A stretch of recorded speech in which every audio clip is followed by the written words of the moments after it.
but it's part of a series that Folkways Recordings has started called Music Pathways. And so this is the first thing that you'll see on our Learn page. If you go to our Learn page, are the pathways that are currently released from our webpage. And this is only a small fraction of the lessons that are actually done, but there's a really long vetting process that everything has to go through before we can actually link them to our page. So right now we have 3 pathways that are available. The topics are Women in the Blues and Cajun and Zydeco music. I'm going to show you a really cool connection in this pathway here in a little bit. And then music of the Chicano movement. All 3 of these right now are geared towards middle school students, but you can, do a lot of adapting to make them appropriate for older students or younger students. But we're working on some right now that are also for younger students and for high school students. So some of the topics that we have coming that we're working on are music of Puerto Rico. We are working on a really cool one that I'm very excited about called Asian Americans, Pacific Islanders, Native Hawaiians, and their music. And that is for kindergarten through 2nd grade. So that's pretty cool work on that one. And then we are working on music of the Asian courts, which is also pretty neat. And it's like, so it's like kind of stepping back in time. That one is designed for 3 through 5. I always forget that in Canada, like it's always like 3 through 5, and in the United States we always say like 3rd through 5th grade. Is that true? That you should say grade 3 to 5, 3rd grade. Yeah. I mean, we know it. But you know what it means.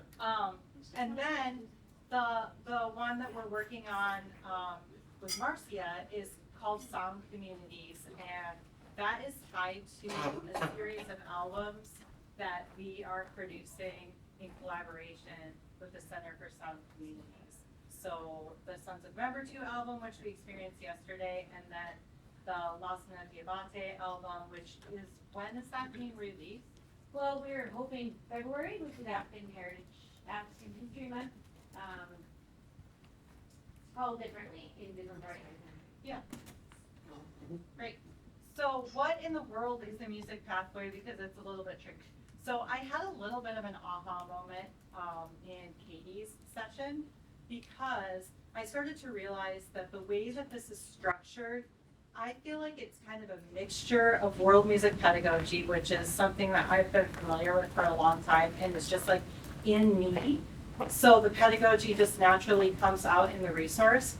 And then the other angle is it takes a very, very interdisciplinary approach. So arts integration is at the core, and that also comes from my personal experience, because I used to teach at a laboratory school on a university campus that had a very integrated philosophy, and I absolutely loved it.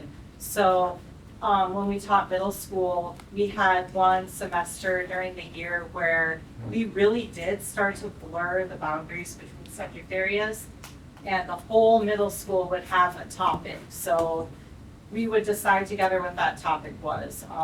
One time we actually did like our place, so Wyoming, and everything we did in every subject area was connected to that idea.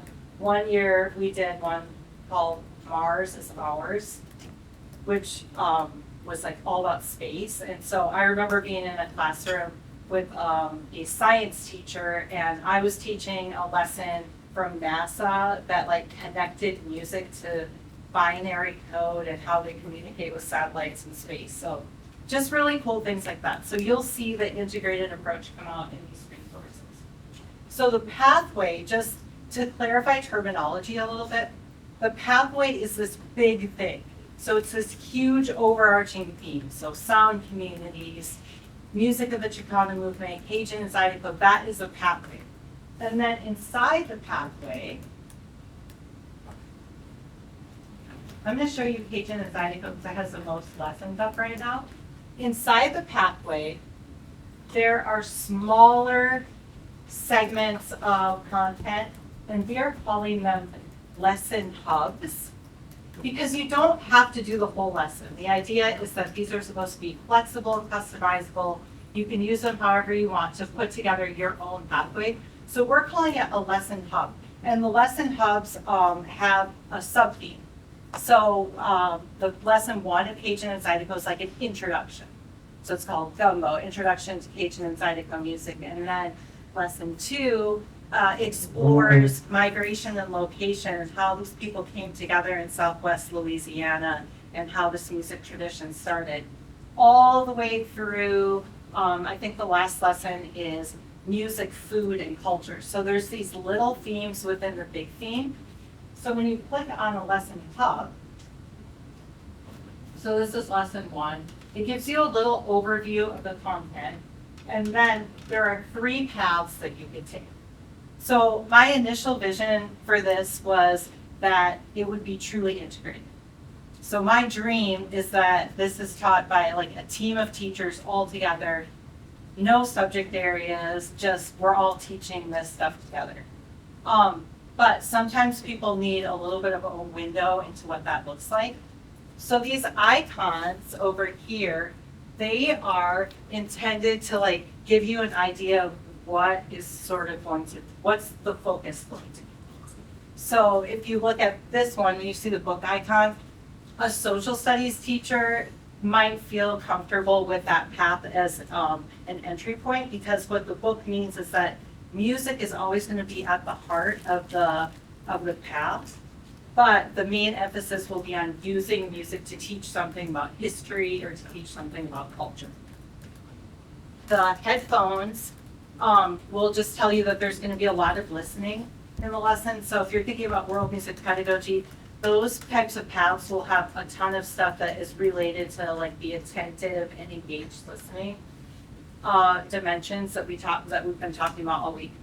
And then this one right here, the little loop looking instrument, that gives you like a clue that there's going to be a lot of active music making happening. So that might be most appropriate for a music class. If you're me, I know that all of these things are connected to the music curriculum, so I would do all of them. But you might not want to do that. Thank you so much. You might want to just do one of these paths and then move on to another topic. You might want to do one of these paths and move on to a different pathway altogether. And that's what this is all about, is just choosing your own way for the material, depending on what you need, depending on what your students need. Okay, so, the other thing is, then if you wanted to, if you know, you have a schedule that's sort of set and you can't really deviate from that too much, you could get together with a group of teachers. Somebody brought that up the other day and I thought it was amazing, because like maybe the social studies teacher could teach this one, and then the music teacher could, or if you had like a general music class or something, they could do the one in the middle, and somebody who has a performance ensemble, like a band or a choir, might be able to tackle the last one, and so that you're teaching all of the paths but in different subject areas. So that is sort of the structure of the resource itself. The path that Liam took us through yesterday, it's really hard to put labels on it, but the label that I did put on it was the headphones, because it really did, you know, have a lot of dimensions of world music pedagogy, and this idea that was at the core, the listening through 2 years, I thought lends itself really well to that. So that was the label that was put on that particular path. Before I go into like showing you what these actually look like, does anyone have any questions on the structure of the resources themselves? So, regards to lesson hub and class, Yeah. I'm just wondering, so once we choose one and we're in, are these 3 lesson paths going to bring us through similar territory, or are they going to bring us like different? And then does it connect with, like, say, lesson 2? Is it like kind of similar, like one? I guess I'm just trying to understand pathways a little bit. Like if they're sequential. No, like if they're, well, yes, sequential from lesson 1 to lesson 2. Mm-hmm. But in this little thing, if I choose 1 through 3, they all have the same objectives, or are they actually quite distinct and you can do all? They are quite distinct. Okay. There is often some overlap. If there is something that is really crucial from path 1 that you would really need to know before you go into path 2, that there will be a little synopsis at the beginning that will kind of give a little overview of information that you need to know. But they all have different objectives. So like this path, the main objective here is describe the historical and cultural context in which Cajun and Zydeco music developed. So that, in my opinion, like when I look at the social studies standards in the United States, that is very much like a social studies objective, even though you can relate it to music standards as well. The main objective for path 2 is identify similarities and differences between Cajun and Zydeco music. And then for path 3, it is experience Cajun and Zydeco music through engaged listening activities, which that in parentheses, in case people haven't taken world music pedagogy, is doing something along with the recording. So in a sense, they're all sort of getting at the same thing, knowing what the difference is between Cajun and Zydeco, but in very different ways. Also, Jen at the end of each of the paths has put a little, okay, now you might want to. So she's put a little note that says, this is actually related to this one, so you could go in that direction, or. Yeah. And we'll do that with the Acadian one that we're gonna develop, right? This one and the Acadian one Yeah. are clearly related, because this is why these francophones need to explore them. Uh-huh. Sorry, I think someone else had a question. You pretty much answered. Okay, what? Okay, so I was gonna ask, like, do they all have to be done, or can, like, no, so what you said to choose, and then you said they can, have, so like, you might wanna do this one, but that's perfect. So there's different ways that you can navigate into the lesson hub too, that I'll show you really quick. So first of all, if you know you want to start at the beginning, you can click on Launch Slideshow, and that's the main delivery. So it will go right to the beginning of the slideshow. There will be sort of an essential understanding or guiding question for the whole lesson. So what are Cajun and Zydeco, and where do they come from? And then we'll bring you to this navigation slide so that you can choose your path. You can also click on like the hyperlinks and jump right to that place in the slideshow. And we also have put the slideshow in a teacher guide format, so a PDF, so if you want to print it out, you can. And it has more details and hints for how you might want to teach it. It also has like an extensive bibliography and a lot of other like useful resources. If there's a worksheet that's referenced, if there are song lyrics that are referenced, things like that are. Someone, I thought I saw him. One, except with one in lesson 2, or if that was. Sometimes, but not necessarily. Like they don't have to be sequential. So just to show you then when you navigate, I showed you a little bit of this yesterday, but let's just say we're gonna go into path 1, West Gumbo, people in place. So this path uses this metaphor of gumbo, which is like, it's actually labeled like the state food of Louisiana. So it uses that metaphor to describe Cajun and Zydeco music. So we're talking about Louisiana, making geography connections, making connections to if anyone has ever eaten gumbo before, and if so, like what has your experience been, what goes in it, and then it brings us to an example of Cajun music and an example of Zydeco music. So let's take a taste. So here's a Zydeco example.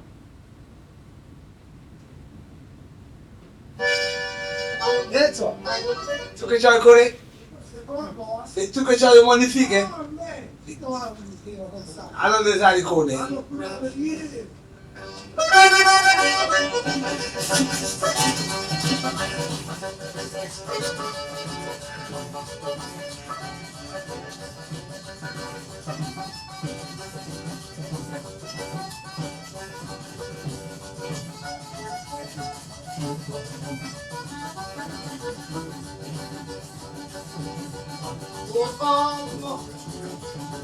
Wala pera ng gabi.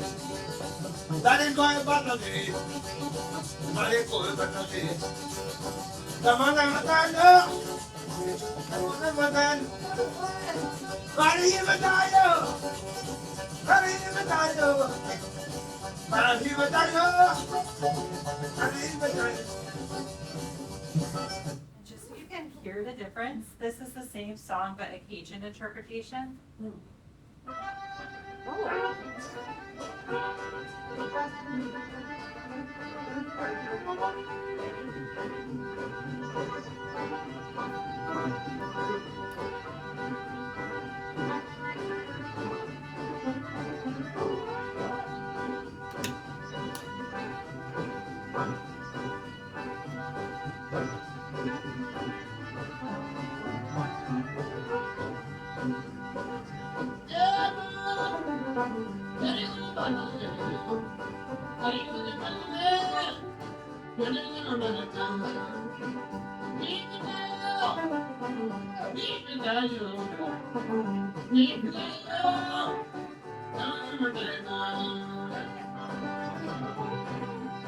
So something that has been really cool for me this week is, I'm gonna go to the end of this, is the connection between Cajun and Zydeco music and the fiddling, the Acadian fiddling. And I'll tell you why here in a second, you probably already know, but I'm just trying to see if it will naturally take us to that. Yes, it does. So when you get to the end of a path, I used to love those Choose Your Own Adventure books when I was little. I used to love them. And so that comes from this idea. So what are you going to do next? And that's really up to you. So maybe you want to continue on and like go to, okay, we're going to go into the differences between Cajun and Zydeco music by like picking out the musical sound. So what instruments are different? What do you notice that's different about the way that people are playing the music? Or maybe you actually want to discover the similarities and differences by actually playing the music. Maybe you want to go back to the homepage and choose a different topic to explore, or maybe you want to go on to the next path that has been labeled history and culture, and this one happens to be Rendezvous in Louisiana. So this has a lot of information that I did not know before working on this lesson. That has been one of the most beautiful things for me, is I love exploring new music cultures, and then I just get to like explore them all when people write these lessons and learn all this cool stuff. So there's a little bit of a background here about the history of that region, land disputes, and then after that, this is the stuff that I found really fascinating, is that Cajuns are the descendants of people from Acadia. And then there's a little bit about how the name came to be. So the word Cajun actually comes from Acadian. So it was misheard, like Acadian was misheard as Cajun, and that's where that comes from. It may not simply be misheard. Mhm. So here on the island of Unama'ki, we say Acadian. But there are also different language variants in different parts of the island. In Shetty Camp, where we're going, Langwan, where Michelle is from, 15 to 17 kilometers down the road, also has different variants. Then there's another island off the island, Arishat, right? Ilmadam. There's another language variant there, and you know the album that we're recording with Megan, with the Shetty Camp musicians, that's the project that looks at all these different languages, right? So the learning resources that we're gonna create from that are gonna be pretty fun. Yeah. But there's other Acadians, near Moncton, for example, those ones there in New Brunswick, there are a whole bunch of them, but the ones near New Brunswick often pronounce it Acadian. Interesting. So it may be they who went there, Yeah. right? So we think I've heard this whole thing about mishearing, but actually Acadian is, Well, it makes Right. sense because if you're English and you've never heard it before, you would hear Cajun when someone says, I can jump. I can jump. but anyway, just to say, It was super interesting to me, and I I've been wondering this whole time, so this whole thing that happened where like some of the Acadians were kicked out, that's described here as le grand dérangement. I don't know like where in Acadia, if it was a specific location where that happened, maybe All over, somebody knows. All over. all over. We need to Including take where care we're of gonna field go. trip Olympic. Yeah, Um, so that was something that I learned this week that I just wanted to share. But also, like this story about them being kicked out, I always thought, oh, well, that's everybody who's kicked out then. Who are the people that are left? Actually, not everybody chose, like some people actually chose to stay. They chose to say, okay, well, we'll follow your rules, right? I mean, of course, that narrative is really important and these people did suffer, right? Yeah. But some people did stay and we have people here. who are Also, sometimes if the men were away hunting, the women were taken and the men came home and their families Yeah. were gone and they had no idea where they went, right? So sometimes it was people Lots who of were left behind. complicated, right? I think as children are told a very simplistic narrative, but Yeah, it's good for us to know. Yeah. absolutely. So that's, just a little bit about the pathways themselves. One other thing before I get into loss in this lesson is, so if I go to the Women in the Blues, this is also for middle school students and we are, working on a version for elementary students too. But we only have 4 lessons that are up right now, but you cannot talk about blues music without talking about race and without talking about slavery.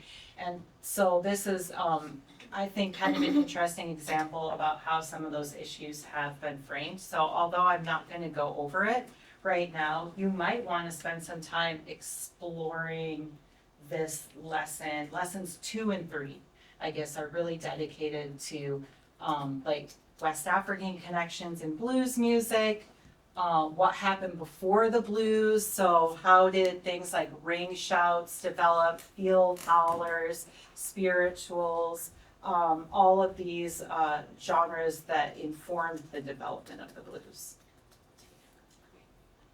All right, so I'm gonna go now, let's see if I can get. Jen, is the Smithsonian connecting with like post-secondary jazz programs and things too? In my department, not so much. Mostly these resources that we've been writing are for kindergarten through like 12th grade. But maybe at some point in the future. Yeah. Like we haven't had a educator at Folkways before, so there's a lot of, possibilities. Yeah. It's just so true, you can't talk about the blues without talking about slavery, and yet I took a whole jazz degree and Yeah. they did not. I shouldn't say you can't, it's just like that No, our Unethical to do. approach is that. Yeah. You have to, Okay, so you saw this yesterday because we went through the lesson that Liam took us through. This is another lesson that we're still working on. It also in beta form, so we will give you the link to this and we really, really, really invite feedback. So please do take a look at it. Please do try it out with your students and then fill out the survey at the end to let us know what you thought. This one is definitely not my area of expertise, so I'm kind of learning right along with you, but the essential overarching question for this lesson is, who is Lassana Diabate and why did he write a song called Cape Breton? The first path sort of, it puts the question out there about what is place and how is music related to place and who creates music in a place and who creates music about a place. They are all focused on the same piece of music that will be on this album. So we've got music in place. We have balafone in Cape Breton, so that's the instrument that Lassana plays. So the second path is kind of all about that instrument. And then the third path is playing the song. So you actually have an opportunity to engage with it. I'm gonna go through just a little snippet of path 1 and 2, but focus mostly on path 3 because what I noticed is that path 3 has all 5 dimensions of world music technology. Sorry, Jen. Yes. We're just kind of having a little sidebar Yeah. because we're organizing before. There's only a few minutes. Oh, And Eric has arranged, to get orphan students here for us, right? But we really don't have time to go them out today, right? Yeah. We can schedule a bit of time tomorrow to do to go some. through this? Well, Jody was thinking maybe you want to do a little bit of an overview today, and then we can come back to it and do some reading tomorrow. Okay. Does So that make maybe I sense? should just do a little bit from path 1 and 2, and then we'll be ready to What do you just, like, think? fully explore path 3. Does that sound good, or should we do something from a different pathway? What is it? That's good too. So, Yeah, then we Sorry to- get more time to. Yeah. I love feedback in some of these activities. Yeah. Okay, so let's go into path 1. And the very first activity here is a discussion that you can have for students. So there's some discussion prompts. On the sidebar, there's always some context that you could use to guide the discussion. So this idea, for students obviously that are not from here, where is this place? Where is Cape Breton? And what do you think, this is really interesting for kids, what do you think that the music of Cape Breton is going to sound like? Does anyone want to offer up some ideas about what they think kids might say that are not like maybe familiar with this place at all? Like, what are some things that they might say when they get a question like that? Fiddles. What was that? Fiddle, because there's a big fiddle and I took a picture of this. What What do you think the music of this place is going to sound like? water, fishing. Yeah, because you talked about where it's. We haven't yet. But there's a rabbit hole, as you can see, that if you go down. Oh, there are rabbit holes. There's a little hint to the teachers too about like what the idea of this is. So the idea is going to be that, you know, you can't, like it's impossible to like identify what the music of a place is going to sound like. It's always going to be diverse. If you want to go down the rabbit hole, you can. So you can look at the world map and like identify where it is that we're talking about right now. Is it not circling the right place?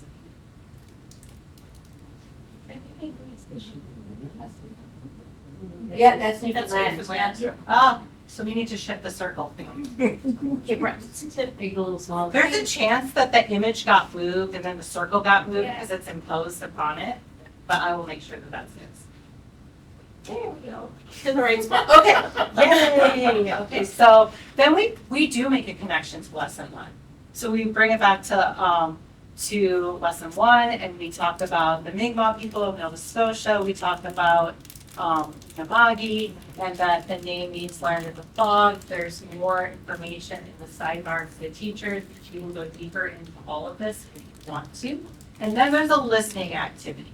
So let's listen to a little snippet of each of these and raise your hand. You think that this is the music of Cape Breton? Jen, Yes. how do you get to this again? Sorry. I have to give you the link because this Oh, is the it's not beta published and yet. it's not published. yeah, that's why you can't find it. Yep, so I will give you the link for that. What, I don't know if I told you this yesterday, but when we click on these buttons, it streams directly from our server. So that way we are paying like higher royalties to the artist because it's streaming directly from our server, which is really cool. I do.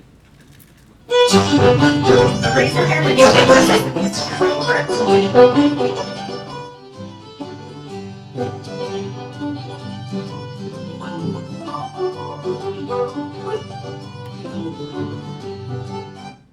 Here are some things that you could use to guide the discussion. What do you find interesting? What's surprising? What do you think it's about? What are some similarities between the tracks? What are some differences? Raise your hand if you can do this. It's the music with Cape Breton.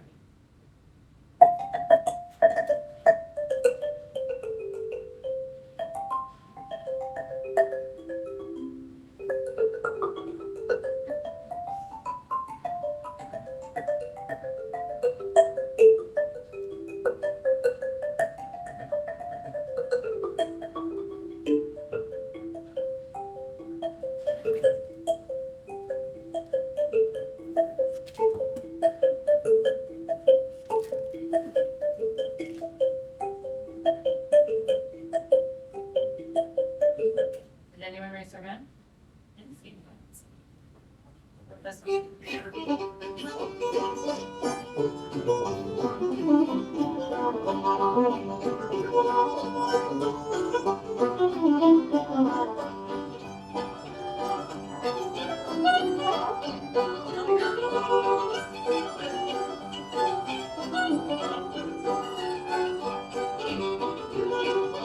One more. It's supposed to be a long vote for me, so I'll have to check that one.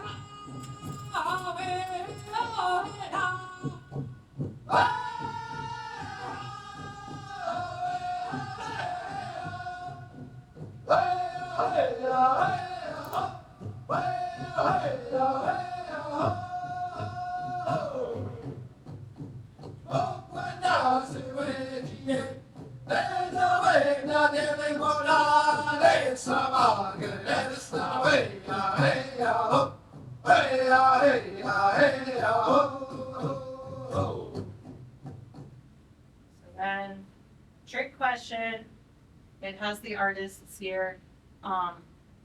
So all of these examples were either performed in, or they were written about, or popularized in Cape Breton, or performed by musicians in Cape Breton. So in a way, all of these could be considered the music of Cape Breton. And then there's a bunch of information about each one of these tracks and the artists.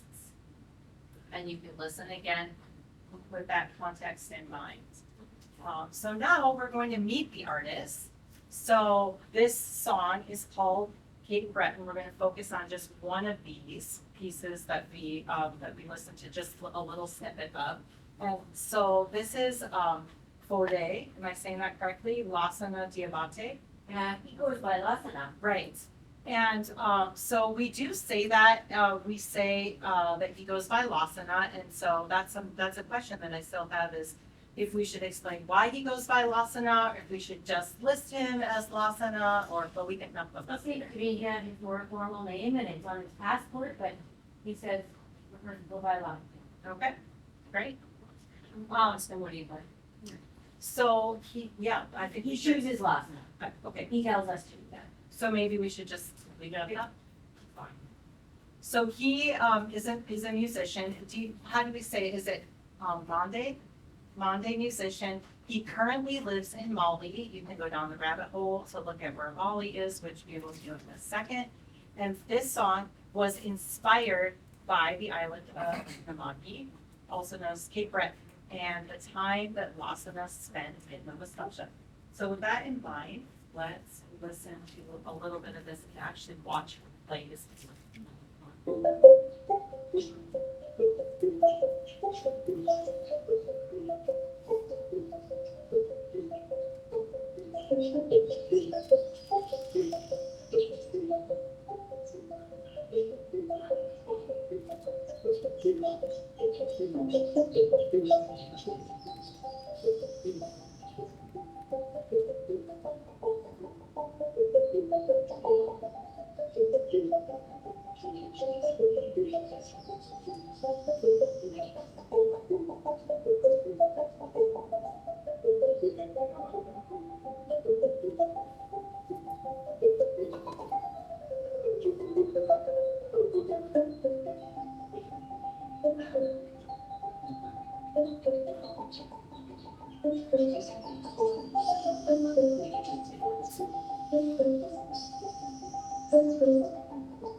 If you're not going to do path 2, which is all about the balafon, you can tell the students a little bit about the instrument now, at least tell them what the name of it is, You could ask, do we have any instruments in our classroom that are kind of like this instrument? Do you have any other connections to this instrument?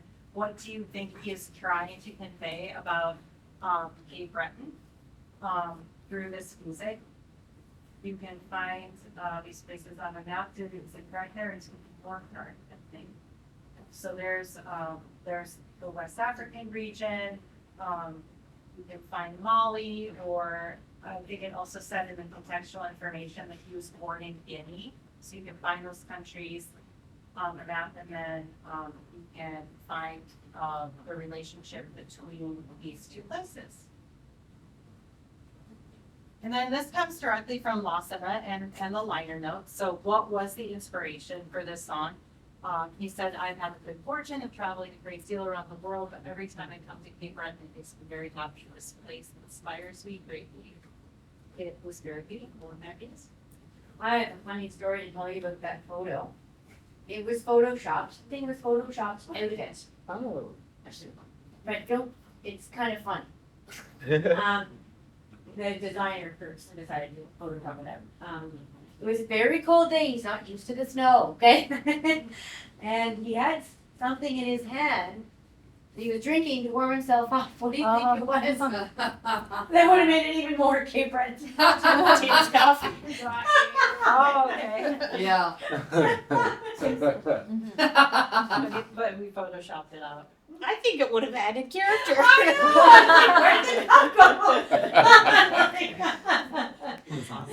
We're not gonna do brand placement though, right? Just make it so it's a solid red cup. Then it's not really a brand placement, but you know what it is. So then, yeah, stimulating just a little bit more thought and discussion about this idea of place and music, and using Lassana's story. So Lassana grew up in Guinea. He now lives in Mali. He has traveled all around the world. But he wrote a song about Unama'ki, Cape Breton, because it's a special place to him. So then the students could do a little brainstorming. There's ideas for how you could extend this activity into actual music making or writing or drawing.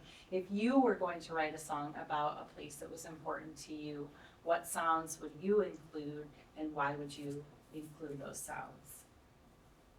And that is the end of the first path.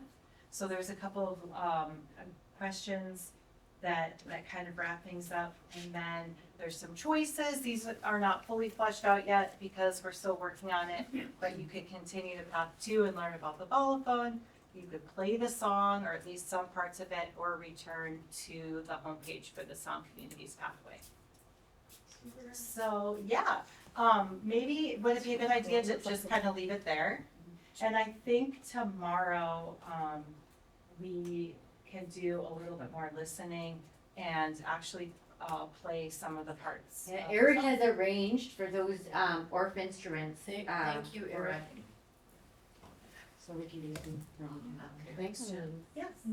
Any questions or like comments on like how that particular path is framed or set up?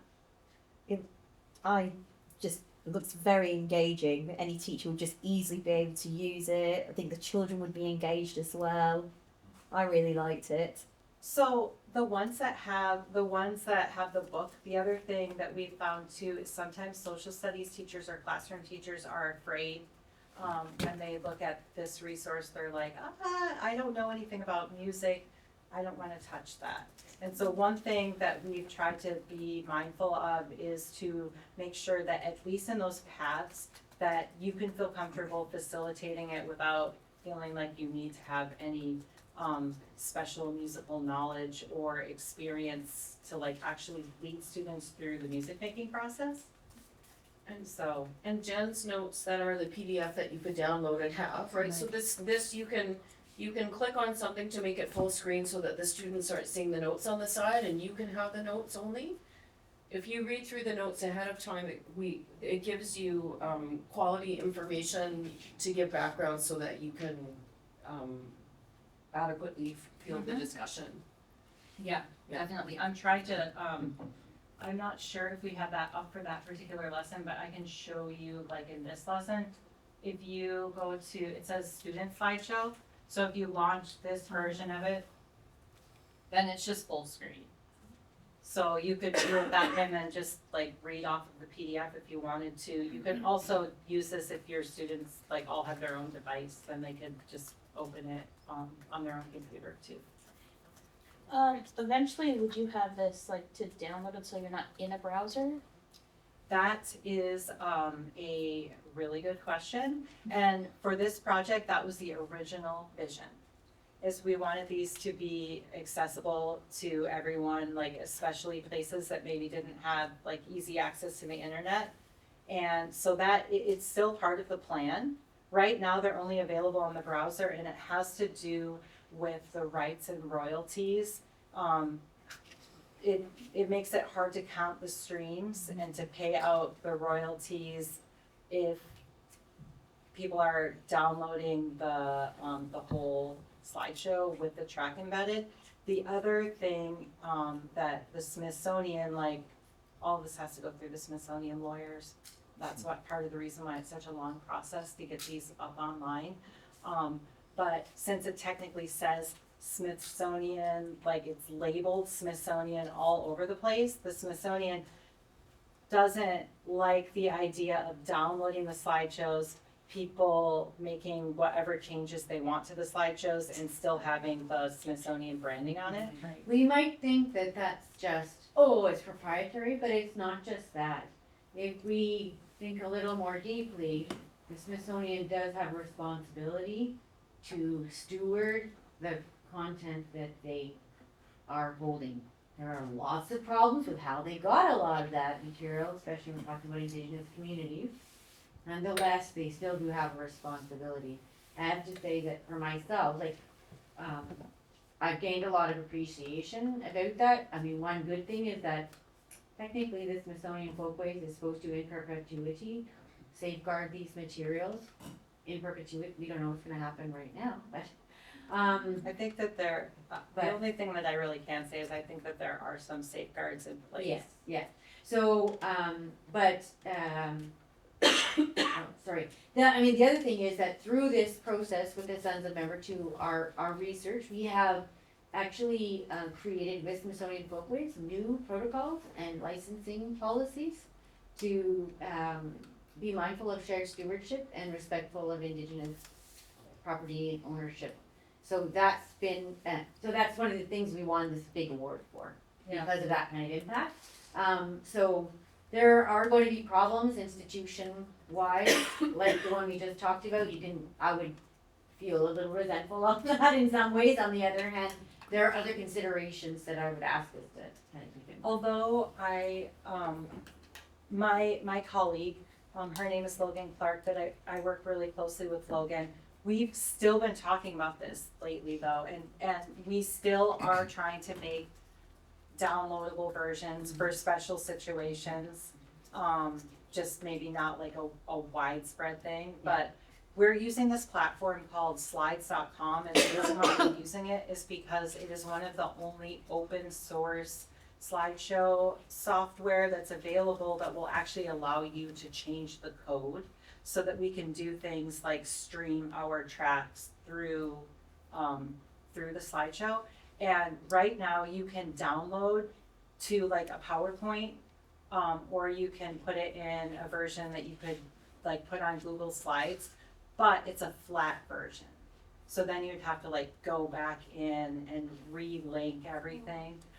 But we still are exploring that. One idea you may have explored already, for people downloading it, have like how like Netflix and Disney Plus have it where you download it and you get it for like the 7 days and then it's expired and then you'd have to do it again kind of thing. So then you're still, if they use it a couple times, they still have to download it again to get that music again, Yeah. which would be counted towards the royalties. That's a good idea.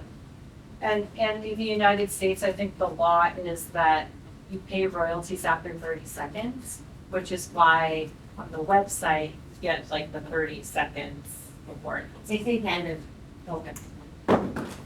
So one of the things that I was just thinking about after Liam showed us the other pathway is it from an indigenous, from a Mi'kmaq perspective, is it okay to say that those musics are, that you can't say what the music of Cape Breton is? So, That's a really, so really good that's a question. conversation I'd like to have with you and Graham about this one, or the last one. That's definitely an assumption that, that was made. Yeah, no, for sure. And even just looking at that slideshow, what's the music of Cape Breton? You can make the argument for either or. Like, you can ask the question, what is authentic Cape Breton music? That's the one, and that's specifying one's genre. And a lot of people will say, all right, that's definitely your yellow music. Because it's the most iconic, about the colors, it's one of the most that you would situate with Cape Breton. But what you wouldn't really situate, just because of I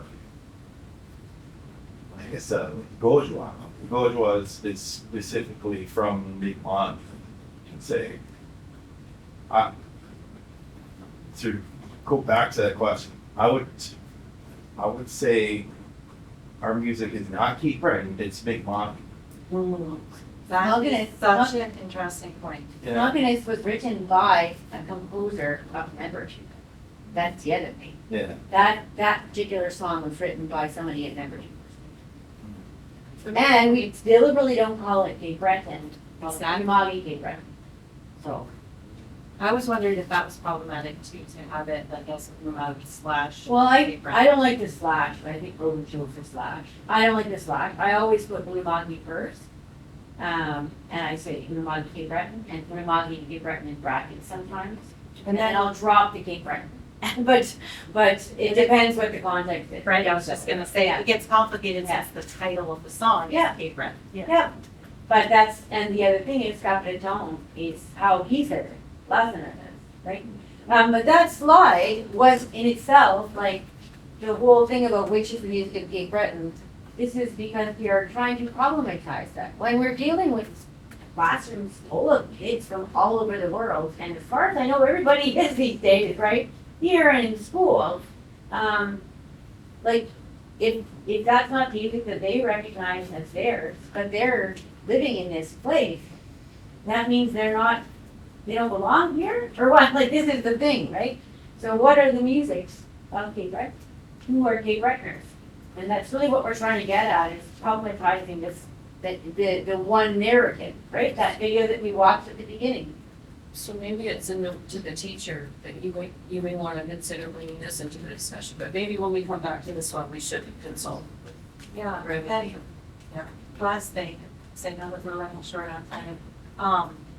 This lesson, or when it was written, it's been through a lot of different, this particular lesson has been through a lot of different hands. So I think originally Lasana, worked on this with one of your interns, Dan, was it an intern or someone who just worked here, Daniel, I think was his name. So we created that lesson originally, it was not in a Smithsonian Folkways Right. format. It was the thing you did at the Walrus for the. It was before we branded things Sound Community Series, we created a learning resource. Yes. So what we did, and that Daniel was involved in creating some of the materials that are embedded in it. And then we moved to Smithsonian Folkways, Right. and Mark was, Mark and Mark Taiwana. Marcelelo and Taiwana. Mark was from Kenya, Mhm. not Mali, but nonetheless an African American. No, he's Taiwan. Taiwan is an African American, right? So, and then now you've also worked on it, right? Yeah, and so when I come to it, I'm sort of coming to it on the back end, and so I'm not exactly sure what of the lesson actually came from Lasana himself, and what was like a collaboration between him and Still, other all of it, people. all of the content has gone through him, but, That's what I thought. but there's some language and things that also I've talked to you about that is like, where's that from? Right, and we don't actually even know sometimes where it's from, so we're still, that's why we're not ready to release it yet, and, yeah. And we had to do it in priority. The album was done November first. Now it's the Julian album, so that's a priority, and then we're gonna finish this for February. And we have a lesson for Julian, so Yeah. it's really exciting too. Which you'll have to come take down those in camera. Right. Well, it was a good day. We're tired. Mm. It's hump day. We got through Wednesday. Yeah, we're Um, moving I'm halfway through the wondering- week now. Taking the temperature in the room, I'm sort of feeling like, maybe the right thing to do is to come back to our conversation from this morning about the 21 things you may not know about the Indian Act tomorrow. Am I reading that right? Would that be okay with the people who didn't share? We're tired, yeah. Yeah. Okay, so what I'd like to suggest is, can you find an elbow partner and tell them about your high and questions that you have from today? Yeah, find someone to talk to. I'd say today's been really good. Kind of I think that's- day. Let's see if I do.